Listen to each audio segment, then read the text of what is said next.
Bismillahirrahmanirrahim.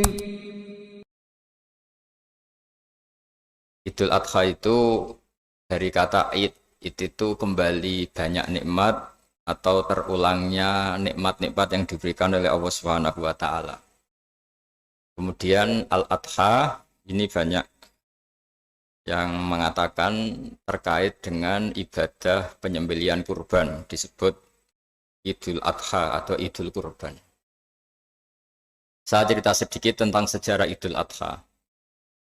Dulu ada seorang malaikat yang menjelma sebagai manusia dan beliau ini komunikasi dengan Nabiullah Ibrahim.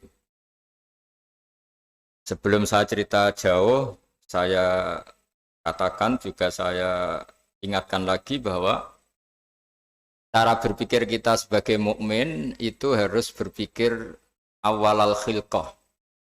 Awal kita dijadikan oleh Allah Ta'ala, yaitu Nabi Adam materinya dari tanah, nyatanya bisa jadi Nabi Adam.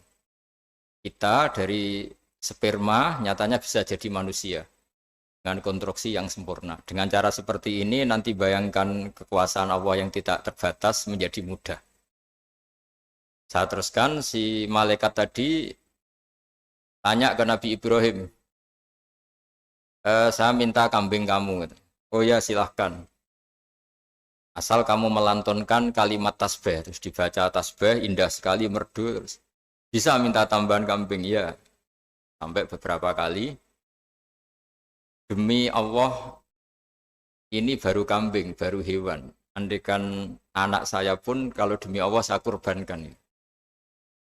Singkat cerita, versi riwayat ini, suatu saat Nabi Ibrahim diuji dengan dimintanya anak untuk dikurbankan. Ketika beliau atas nama seorang bapak agak keberatan, terus diingatkan ulang oleh Allah Ta'ala, janji beliau demi Allah, anak pun saya kurbankan. Walhasil akhirnya beliau melakukan itu. Dan karena Allah hanya menguji, tidak niat betulan supaya anak itu disembelih, akhirnya diganti oleh kambing. Jadilah tradisi kurban itu pakai kambing. Kemudian secara fikih ada padanan-padanan yang cukup menggantikan kambing, yaitu ada sapi, ada unta, dan seterusnya, dan seterusnya. Yang menarik dari sekian referensi yang saya baca, dan ini harus disosialisasikan lah.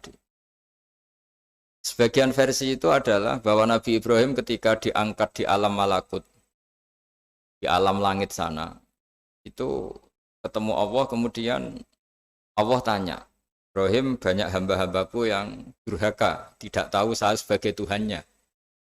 Terus kata Ibrahim, usul ya fa'amidhum, bunuh saja ya Allah. Setelah itu tanya lagi, ada yang pezina, ada yang koruptor, ada yang pokoknya dosa-dosa yang buruk sekali.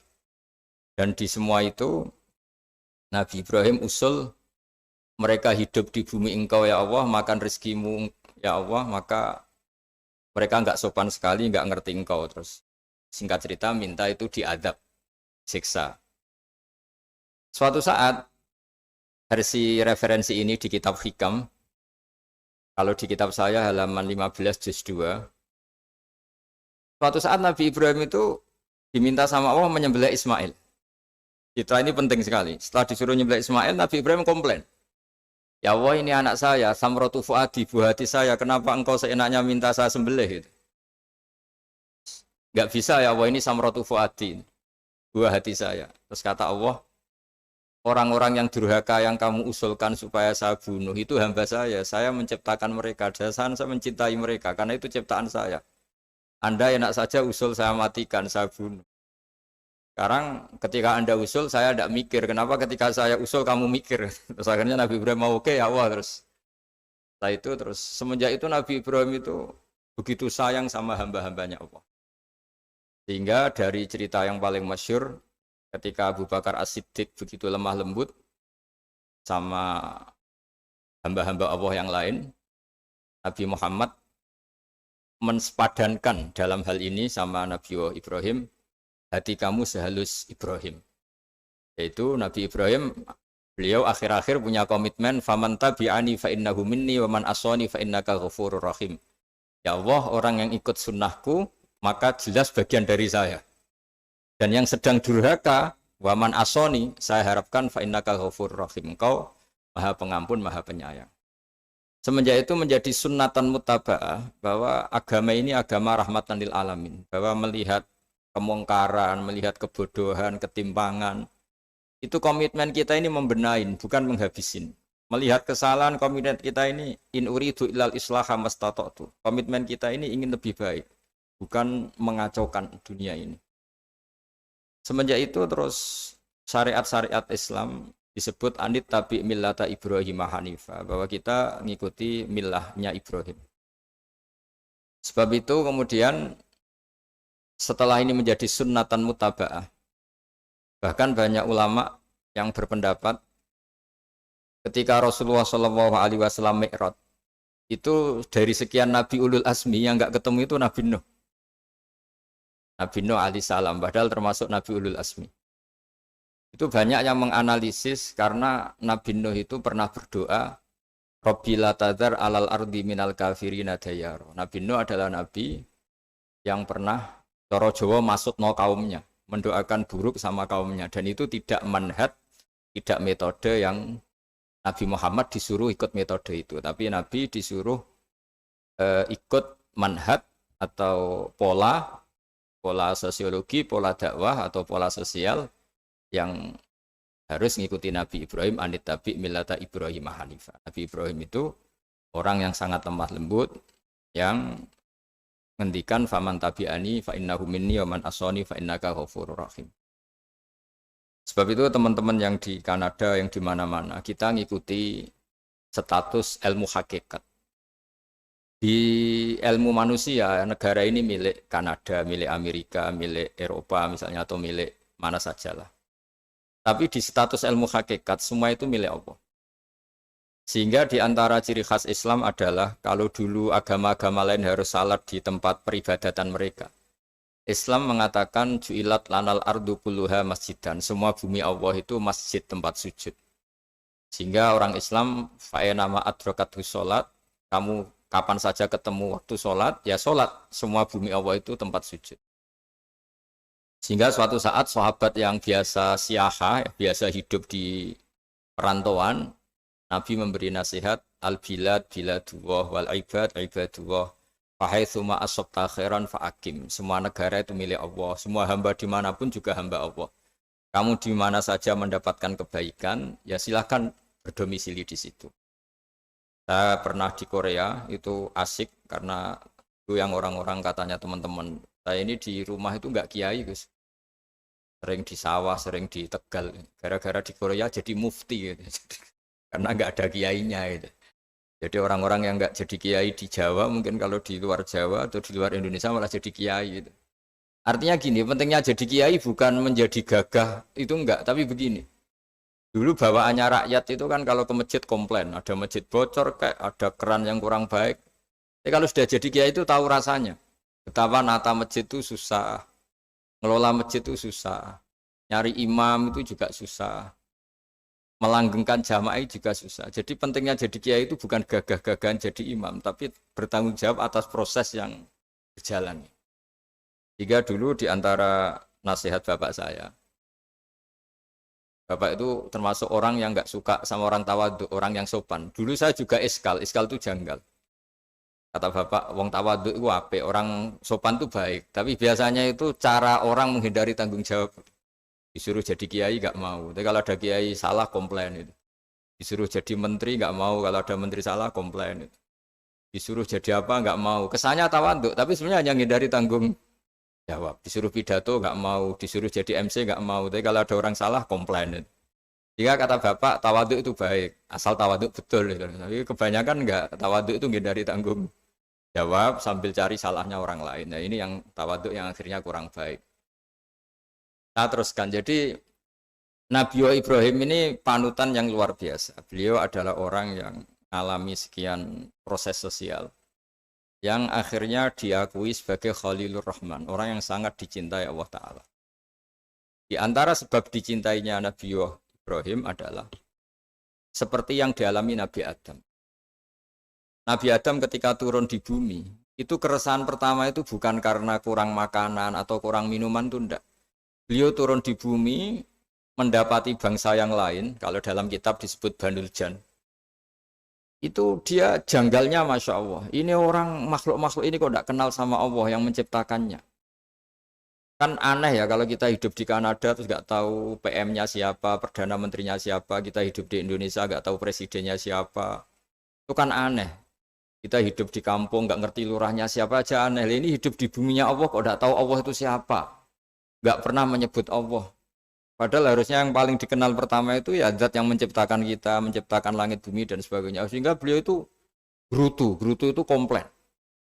Ya Allah ini enggak fair dunia ini, engkau yang menciptakan, engkau yang memberi rezeki, kemudian mereka enggak kenal engkau.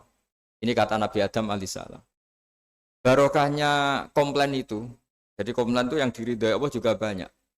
Akhirnya Allah meridhoi Nabi Adam, dosa-dosanya, salahnya itu diampuni. Ya ukuran seorang Nabi, beliau dianggap salah itu diampuni, karena keresahan beliau itu takut Allah enggak dikenal. Nah, masjid yang di Kanada, di Montreal juga ketakutan kita ini jangan sampai orang Islam tidak punya tempat ibadah. Meskipun setelah punya tempat ibadah, ketakutan kita jangan-jangan ibadahnya tidak sesuai sunnah Rasul.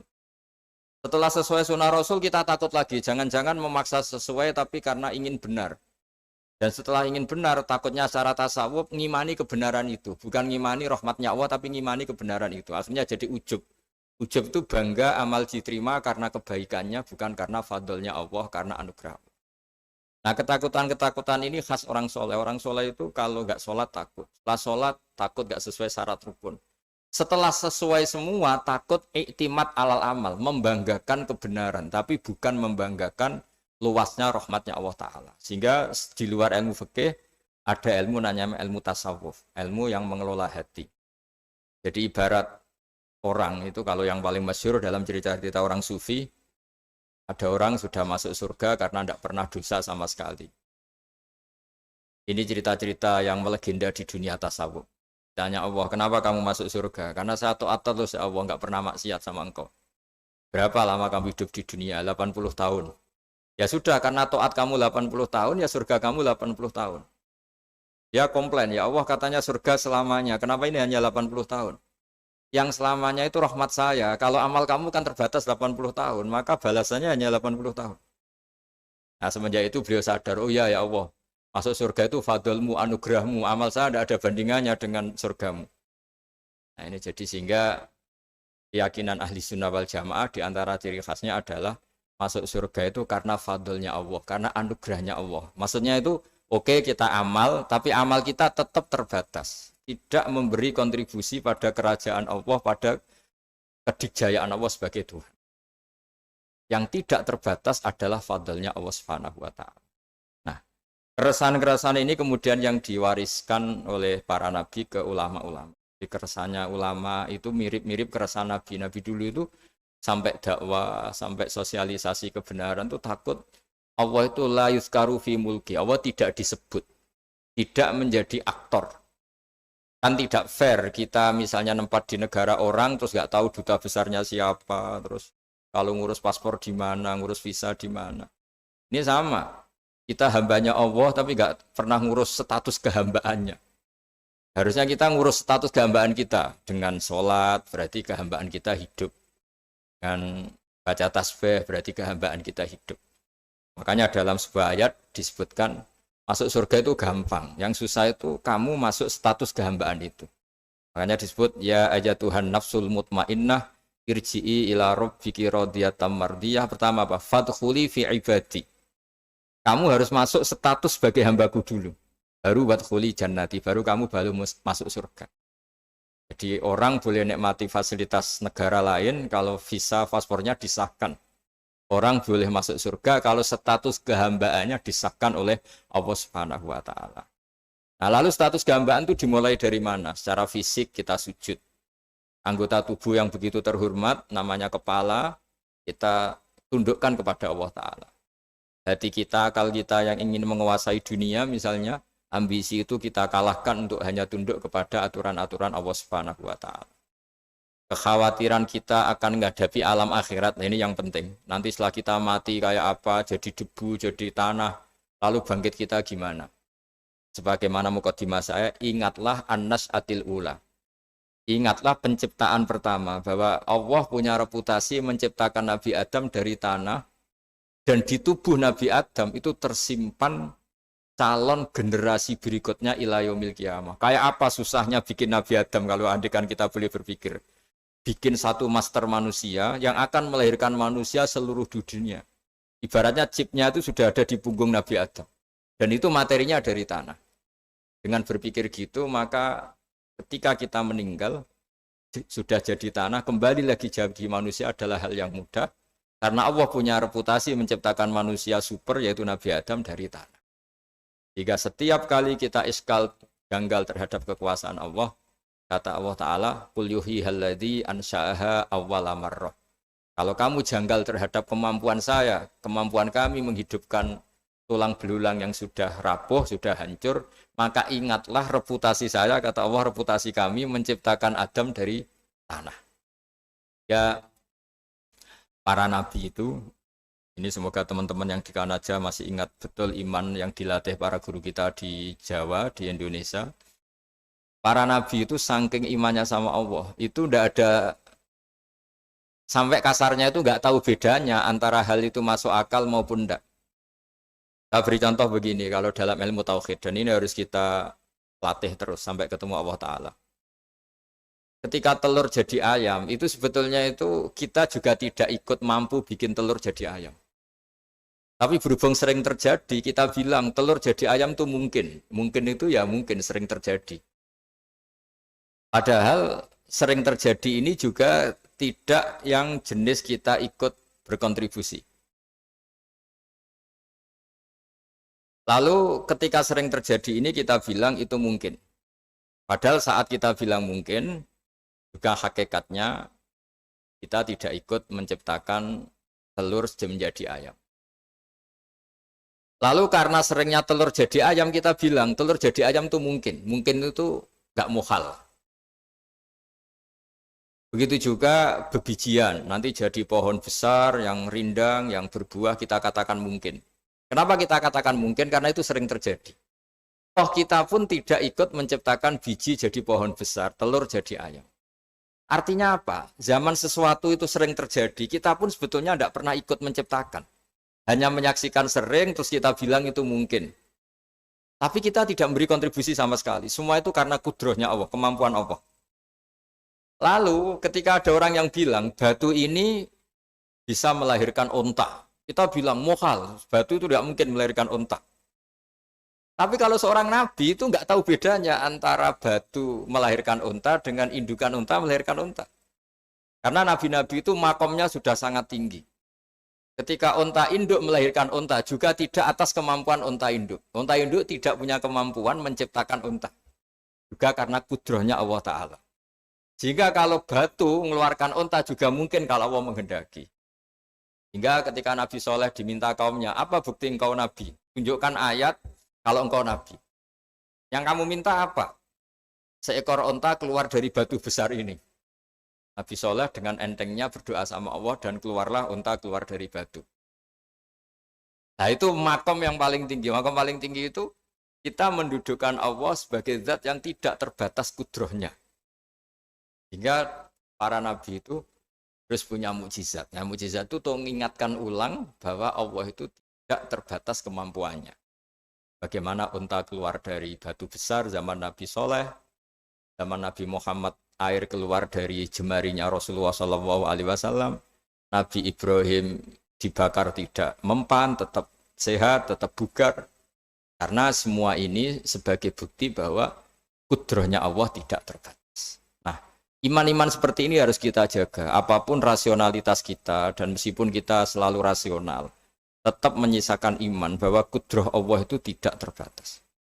Sehingga ketika ada cerita kematian orang soleh itu ditangisi langit dan bumi, kita tidak usah iskal, tidak usah janggal. Masa bumi bisa menangis?